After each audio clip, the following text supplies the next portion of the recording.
இந்த பாரு கண்ணு, அண்ணன் சொல்றது நல்லா கேட்டுக்கடாமா. உள்ள இருக்க ஒரு பெரிய டைரக்டர், அவர் என்ன சொன்னாலும் நீ கேட்டு நடந்துக்கணும். ஏன்னா அவர் நம்ம நன்மைக்கு தானே சொல்வாரு. கொஞ்சம் பார்த்து நடந்துக்க. அண்ணா நீங்க ஒண்ணு கவலைப்படாதீங்கண்ணா. என்னோட நடிப்பை பார்த்து இந்த பொண்ணு ஒரு பொம்பளை சிவாஜின்னு அவர் வாயாலே சொல்ல வைக்கிறேன். அது போதும்டா கண்ணு.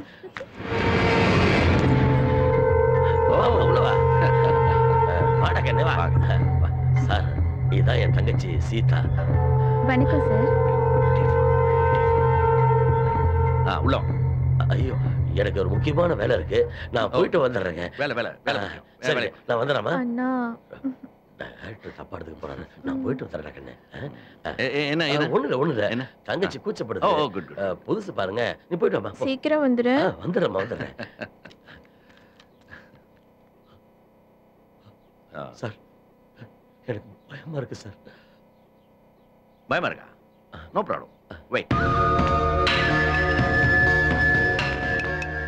இத பாருங்க சார், இத போடுங்க. குளிர் போய்ட்டு பயம் சார். நான் பண்றது ஒன்றும் தப்பு இல்லைங்களே. 4 காசு சம்பாதிக்கணும்னா எதுவுமே தப்பு இல்லை. அவுட்.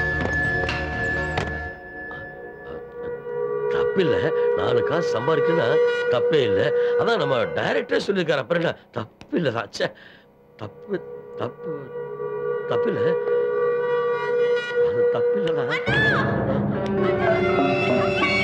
தப்பு இல்லை, இல்லை தப்பு இல்லை. நீ நினைக்கிற மாதிரி பொண்ணுனா இல்ல.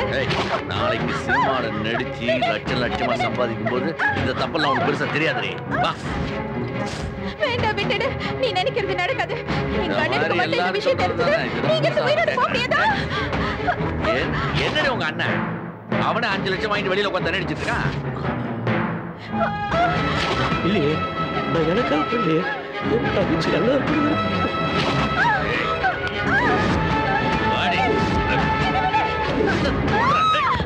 நான் தப்பட்டணும் இல்ல, நான் தப்பல்ல.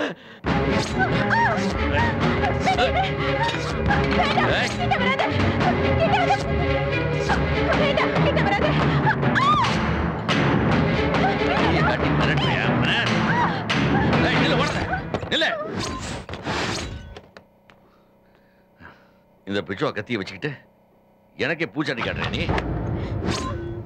ஏய் கதவை தர, கதவை தரடி, கதவை திறக்க போறே இல்லையா?